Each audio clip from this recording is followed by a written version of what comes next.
Thank you. How are you? Nice live shot.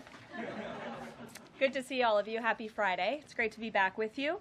I want to provide an update on President Trump's actions in the wake of the catastrophic air collision that tragically claimed the lives of 67 people at Reagan National Airport on Wednesday night.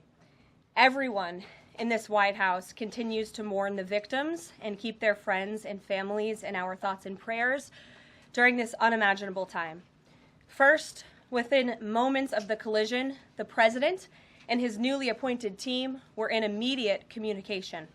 The president was briefed on Wednesday evening following the crash, again on Thursday morning, and he has continued to receive updates as recovery efforts continue on the ground.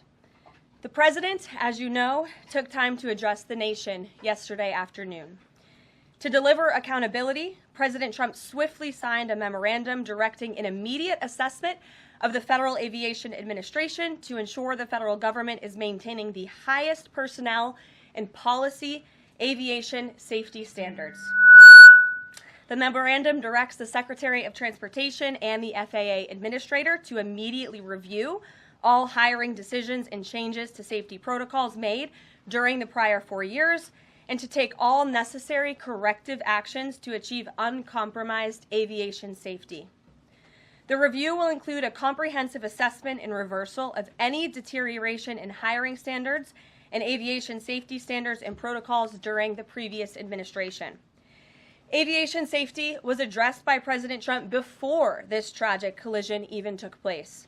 On his second day in office, the president signed a memorandum to immediately stop Biden DEI hiring programs and return to non-discriminatory, merit-based hiring. And in 2018, during President Trump's first term, the Department of Transportation announced it would put an end at that time to use the biological questionnaire that was introduced by the Obama administration, which punished skilled applicants. President Trump has long led on the issue of aviation safety, and he will continue to do so. He will continue to deliver on the promises he made to the American people at record speed. The Senate has already confirmed 8 of President Trump's exceptional cabinet nominees, including most recently Transportation Secretary Sean Duffy, as you of course know, EPA Secretary Lee Zeldin, and Interior Secretary Doug Burgum, who is scheduled to be sworn in later today. We expect the Senate to continue quickly confirming the remainder of President Trump's well-qualified nominees in the days ahead. Earlier this week in the East Room, the president proudly signed the Laken-Riley Act into law, surrounded by Laken's loving parents and sister. This common-sense bipartisan law mandates the federal detention of illegal aliens who are accused of theft, burglary, assaulting a law enforcement officer, and any crime that causes death or serious bodily injury, like the animal who murdered Laken Riley in cold blood. This was the first piece of legislation President Trump proudly signed as the 47th President of the United States, and it will guarantee that Laken did not die in vain. As Laken's mother, Allison, tearfully said during the signing event, President Trump said he would secure our borders and that he would never forget about Laken, and he hasn't. He's a man of his word, and we trust that he will fight for the American people. Those are the words of Laken's mother, and we will never forget them. So to help lock up even more criminal illegal aliens, President Trump signed a memorandum this week to detain them at Guantanamo Bay. This action will expand the Migrant Operations Center at Naval Station Guantanamo Bay to full capacity to provide critical extra detention space for high-priority criminal illegals. Our brave ICE agents continue to arrest more and more of these types of individuals every day in communities across our country. And I have more updates for you. On January 27, 2025, ICE Chicago arrested a citizen of Guatemala who has been convicted of solicitation to meet a child, disturbing, and sentenced to 24 months probation. On January 28, 2025, ICE Atlanta arrested a citizen of South Korea who has been convicted of 9 counts of possession or control of material depicting minors in sexually explicit conduct. On January 28th, ICE New York arrested a Mexican national previously charged by the state of New York for attempted murder and possession of a weapon and assault. And on January 28th, ICE Philly arrested a citizen of Mexico who has been convicted of possession of child pornography. Our message is simple. If you are a criminal, illegal alien, you will be arrested and deported.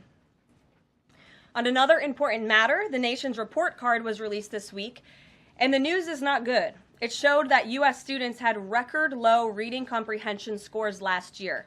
It's National School Choice Week, and in part of the president's commitment to education, he just left a roundtable in the Roosevelt Room focused on this issue with leaders from across the country.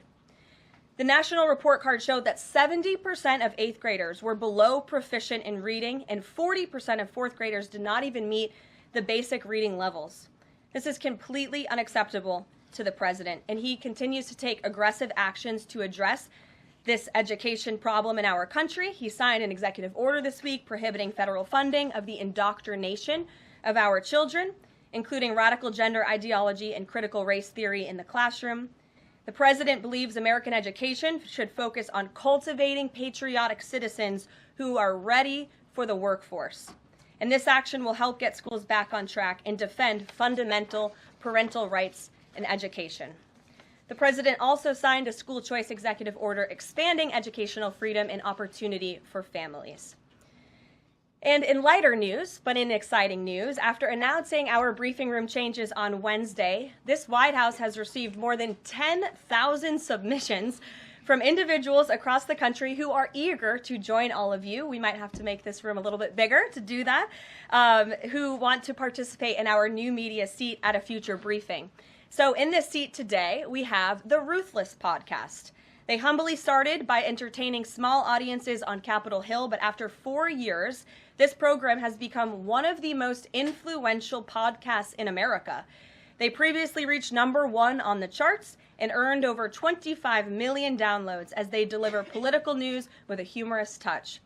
The hosts are Josh Holmes, Michael Duncan, Comfortably Smug, and the man joining us today, John Ashbrook. So with that, I will take your questions. John, please kick us off. Thank you very much. You know, Karoline, in your first briefing, the media went after this administration for deporting illegal immigrants they claimed were not criminals.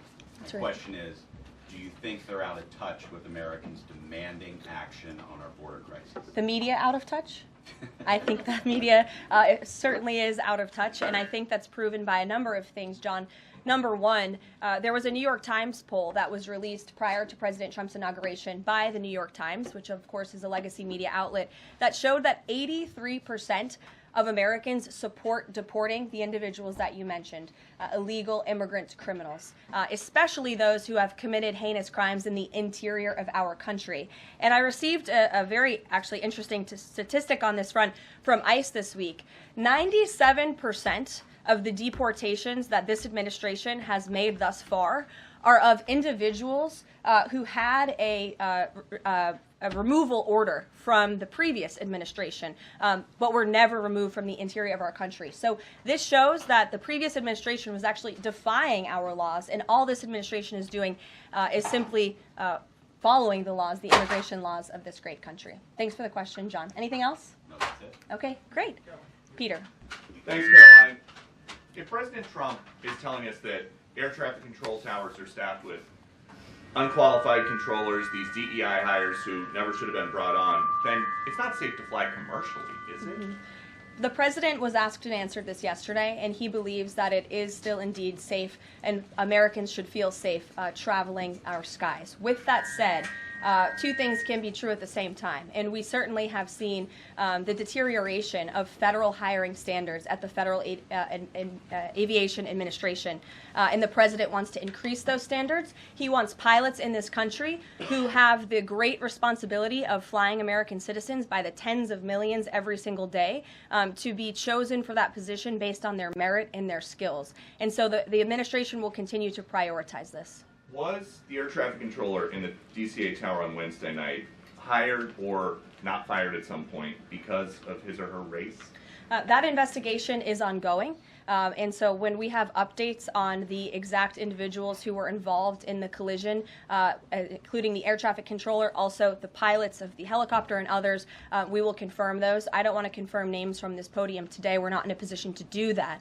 But I will say the president has still rightfully pointed out that there has been problems with the aviation industry over the past several years. And this started under Barack Obama in 2014. And when the president says on Truth Social, the Black Hawk helicopter was flying too high by a lot, it was far above the 200-foot limit, that's not really too complicated to understand, is it? Is he suggesting a helicopter malfunction or a crew error or a crew doing this intentionally? No, the president is simply stating what he said in that True Social post, which is that the helicopter was flying higher than it should have been, which is one of the reasons that led to this collision. And the other reasons for that are still being investigated, and I will let that investigation play out.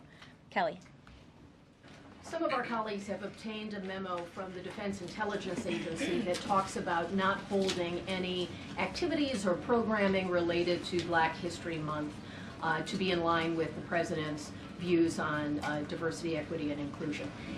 Does the president plan to have a proclamation about Black History Month? In his first term, each of the 4 years of his term, he did so and called on those in government to have programming activities and celebrations. Is he going to do that this year? Yeah, the president looks forward to signing a proclamation celebrating Black History Month. I actually spoke with our great staff secretary. It's in the works of being approved, and it's going to be ready for the president's signature to signify the beginning of that tomorrow. If an agency is calling off those kinds of activities in an attempt to be in alignment with the president's views on DEI and other things, should they adjust that now and have those programs and make those celebrations however they see fit in the office? The president is leading here at the White House, and I'll leave it to the proclamation that he will sign very soon. Mary, great to see you. Thanks for having us. So I wanted to follow up on the gender executive orders that you mentioned. First of all, we know that President Trump has taken a bunch of steps to protect children from irreversible transgender procedures. Is he interested in backing congressional legislation on this point? And does the Trump administration have interest in investigating doctors who perform these irreversible procedures on kids, such as a double mastectomy on a minor girl? Well, the president has already taken a very strong stance on this issue this week with the signing of his executive order, a few executive orders in this space. First, he made it the official policy of the federal government that there are only two sexes, male and female, and we have directed all federal agencies to comply with that policy. As for congressional legislation to support the president's agenda in this space, and certainly ending the mutilation of young children, the chemical castration of young children, which is a barbaric practice that the vast majority of Americans do not support for young minor children. Certainly the president would support Congress's efforts, as he has already made that very clear this week. Jennifer. On Rick Grinnell's trip to Venezuela to meet with Nicolas Maduro, is there anything you can share on timing on that, what his agenda is, what the mission of that trip is? Yes, so I can confirm that Rick Grinnell is in Venezuela today. I can confirm that Rick Grinnell is going to Venezuela, or is in Venezuela, with two immediate directives from the President of the United States. Number one, Rick Grinnell has been instructed to identify a place and ensure that repatriation flights of Tren de Aragua members, Venezuelan nationals who have broken our nation's laws, will land in Venezuela. As I said at this podium a few days ago, we expect every nation on this planet to cooperate with the repatriation of our citizens, and so Rick Grinnell is in Venezuela to ensure that can continue. And number two, Rick Grinnell is in Venezuela to ensure that all U.S. detainees in Venezuela are returned home. That's his mission, and I will provide a readout after this trip.